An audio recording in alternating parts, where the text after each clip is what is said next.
So this is going to be my outlook for the week that started on the 13th of Feb 2023. So I'll start off by going over the levels that I'm looking at going into this week. So I think the most important ones to go over to start off with is the sort of range that we're sat at the minute. So I've got the range marked out from the previous weekly resistance that comes from around May time 2022 and the monthly support. So that's the sort of top end that I'm looking at. And the bottom end, I've got marked up from the previous weekly resistance from May. I think it makes sense to have this marked up from these levels over here. I think I saw Chris had it marked up from over here in one of his sort of webinars, but I think I've took some time considering what I prefer, either have it marked up like this or like this, and basically I've decided that I prefer to have it marked up from the more recent level here, based on the reaction that we've seen. But other than that, I think the levels that I'm looking at are, so we've got top end of the range here. If we break out the range, this is the first level I'm going to be looking at. This we're wicked up to on the daily here. That sort of lines up perfectly with this wick over here. And then if you sort of look back, we've seen on and off reaction to it all the way throughout here. But obviously, most importantly, we've seen recent reaction to it here and here. Daily support resistance level, you can see we've had reaction all the way since May last year, all the way through here. And then we've got this level here from April 2022. So if we were to break out to the upside, I'd expect to see at least some sort of reaction here.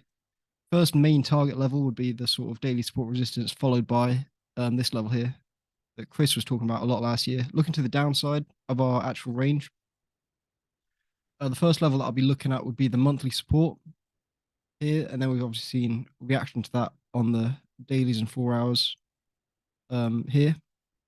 Followed by the monthly support, we've got this old monthly resistance that I'm looking at. It comes from around March, February 2021. It doesn't look that impactful on the monthly. Then you go down to the weekly, you can start to see the reaction a little bit. As soon as you get to the daily, you see that we have a reaction to it all the way sort of across here, tapping into it. So then we've tapped into it more recently here in sort of October time. So that's the next sort of level that I'm looking at, followed by obviously the weekly support here, which is going to be the sort of next key area for sort of higher time frame buyers from a sort of swing perspective that I think people will be looking at if we start to break down to 149. So looking at what we've done in the last week, not a whole lot's happened, to be honest. We've been sat in the range. We've sat inside this daily range here. That's about 550 pips. And I think the reaction that we've been seeing in the range is interesting, because before we were sort of looking at it as we have the Q2 bases are sort of mid-range if support resistance, but now I think it's safe to break this range down into three separate ranges, really. We've seen clearly this top end between the Q2 base and the previous weekly resistance. We've seen a lot of sort of reaction in between these two levels, price sort of just pinging in between it here. Then we broke down, and the level that we were talking about last week, we've now been seeing a lot of reaction to this level here that we identified on 4 hours, pretty much as soon as that popped up. Bouncing between here, the Q2 base, and this sort of 4 hour level here. Within, we've got another level that could be interesting here. We've not seen too much reaction to this here at about 158, 800, but I think watching that on the hourly, it'll be important. And then based on the reaction we see at this level here during the week, will sort of dictate if I keep my eye on that level or end up deleting it. But we haven't really seen too much range in between this bottom, what I've got marked up as range 3 at the bottom end here. But if we were to break down based on the reaction we've seen with price, form, and support all the way across here, I really wouldn't be surprised, as I said last week, to see price starting to range in between here before sort of breaking up, then struggling in this area again. And then, yeah, so basically just three ranges here.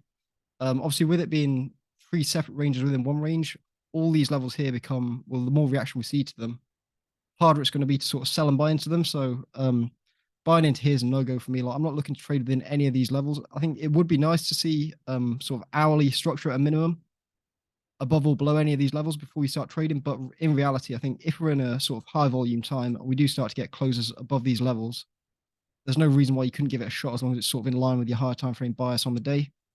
So that's sort of what I'm looking at here. In terms of our main range, breakouts to the upside, if we were to get above this level here, I personally wouldn't be comfortable trading unless we saw either 4 hour structure above the top end of this range here or daily closes. If we got to a session and we didn't have that, then I'd definitely be waiting to see that. I wouldn't be looking to trade until we get something like that at a minimum. The same to the downside. If we got to the bottom here and we broke out, we didn't see any daily closes or 4 hour structure, I'd be waiting to see that before I'm comfortable trading. I'd happily sort of sit out and wait to see that to happen. But other than that, there's not too much. I don't like to play into the scenarios too much on my outlooks, just because I think it's more important to follow it from a session to session perspective rather than try and predict things ahead of time and sort of stick to all that, because a lot can change throughout the week. So that's sort of what I'm looking at here. Basically, three ranges within one range, and then looking to play it from session to session perspective, really. So looking at the fundamentals going into the week, all the data releases.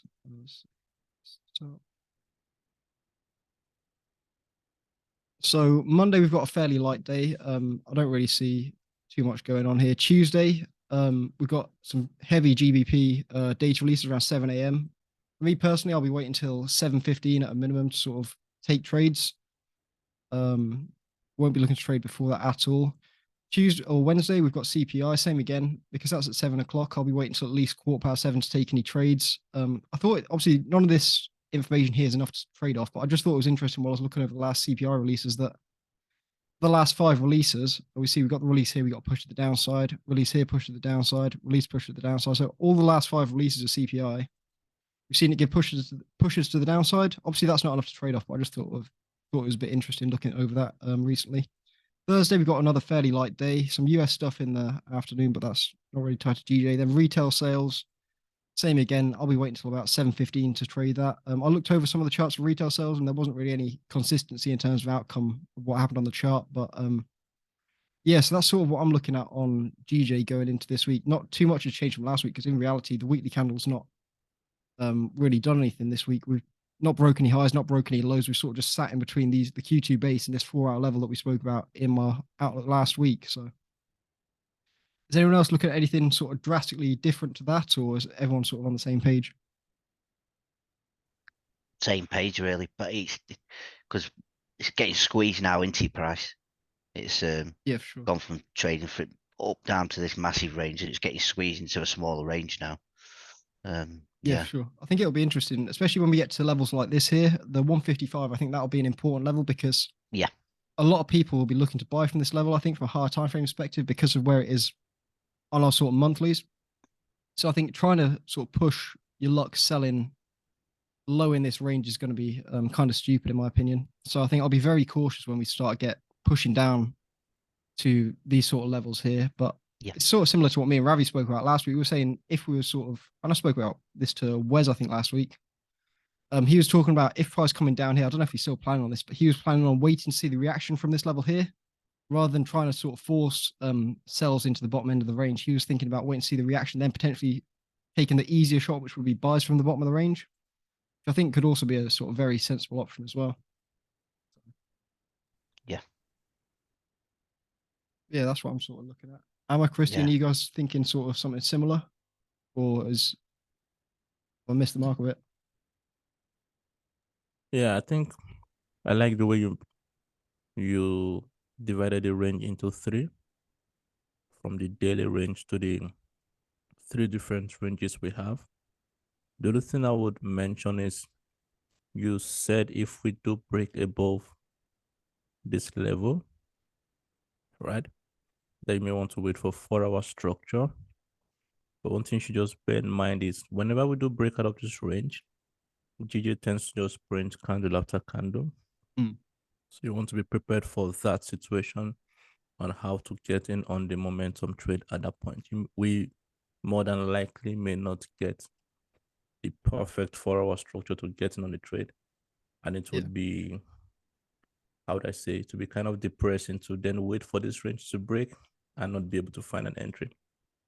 Yeah, my point. So I see what you're saying, yeah. like 100%. But for me personally, I think because I've not really took any trades like that since I've been trading GJ, like big trade, like sort of breakouts of big ranges, I'd be happy to sort of let that go. Just for, I think for other people, it makes sense to sort of give it a shot. But for me, at my ability level, I think it would make sense for me to watch it sort of break out this range and then potentially take what I can from that from a data perspective and an educational perspective and potentially use it for the next time because we're obviously going to see a situation like this again over the next few years. So Yep. that's sort of how I'm seeing it. I think for people like you, John, obviously Umar, people like that, 100% taking trades like that because GJ does when it starts going, it just likes to continue. Yeah, no just pullbacks, so. print candle after candle. Yeah, literally. Yep. And like James mentioned, the range is really getting messier. So just pick your spot within the range. If you want to decide to be a buyer or seller, I'm still a buyer of GJ at the minute, especially based on the interest rate differential and stuff like that. I think the only thing that is holding us in this range is if I would guess, would be the new chairperson at the BOJ that is still not yet decided. Once we do get clarity on that, think we could eventually then break out of this range. I would only personally be prepared for that momentum trade where when GJ breaks out, you'd have to go with the momentum really. Yeah.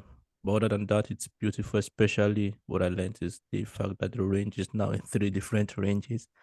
So that's a good thing to be aware of. Yeah, good job. So before I sort of did my outlook, how would you have viewed it? Would you not have viewed it as 3 separate ranges within one, or would you have just sort of seen this as one big range here? For me, actually, I'm seeing it as a big daily range. Okay. And if you could zoom in a bit on the 4-hour time frame, the other range within the range would be between here. It's almost similar to yours, really, between here and here. So I do have this as the max range, but the new range we are forming within, which is also similar to what you have, is this. So yeah, Oh, that makes like you sense. mentioned, session to session trading would be perfect because one could not basically attempt to maybe take a breakout above here or break below here. And what you also mentioned that selling here is a no-no. You either want to sell to this point, wherever this session gives you, or you want to sell below that price. More than likely, we could get another rejection from there again, which is not out of the cards yet. So yeah, if I'm going to look at the range, it would be between here and here. Also bearing in mind that this is still the global range. Yeah, sure, that Yeah. makes sense. Yeah. 100%. Amma, are you looking at sort of a similar thing on GJ, or you got any different ideas to what's been said? Same as you, I like the same as Christian. I like how you converted this range to 3 ranges, which give you opportunities, either shorts. I think range 2 will not be credible because it's not clear. You wouldn't confirm that we are at the low of the range I can buy or at the top of the range I can sell. So better to consider range 2 as a no range because price is struggling there and the weekly candle, as you said, is not that solid close, so it doesn't show a direction either bearish or bullish. But again, I think range 1 is tradable to take buys from range 2 top to range 1 highs, where if we broke in that, because previous weekly was already in that area here, contained in that area. So any break of that, you are breaking the weekly candle highs. So it give you that option to target this in a session, or if we've broken down there, so again, you are continuing the bearish candle of the weekly, and maybe you could test the lows here. So I think these the 2 options before any breakout.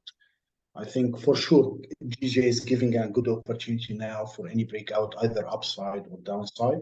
So if you don't want to play within that big range and don't find an opportunity, or it's a messy for you, I think you could wait a bit for that breakout trade because it will give you more options now. I think on the what was it, the daily or the weekly, the candle formation there shows a bit to the downside. I'm not, as you said, I'm not looking for that as a trend, but yeah, this one here, it shows here a clear point for me at least. When we came here, we bounced it directly, right? When we came back here, we bounced it and we created a structure in the middle. It tried to go down but failed, but continued up. When we came down here again, we came up and we had the opportunity to push up, but we failed, and now pushing down. So I think it's 3 trials here now. So if it couldn't break the high, there is a high chance we are going to test to the downside. This is in my view as a point. It doesn't mean that I'm bearish on GJ or bullish, but yeah, this is as a higher time frame. I'm seeing a weakness in the push to the upside, and I think it needs to a bit either to range or to break to the downside to find the liquidity more, or if it managed to break the highs here, it will be good opportunity to have a long term or a good trade for the upside, catching that momentum to the upside. So yeah, hope that Yeah, no, I helps. think that's an interesting way to see it, to be honest. Like, I didn't think of it like that, but yeah, it's definitely worth keeping in mind for sure. Yeah. Sweet. I think I'll probably stop the recording there. Thanks, guys.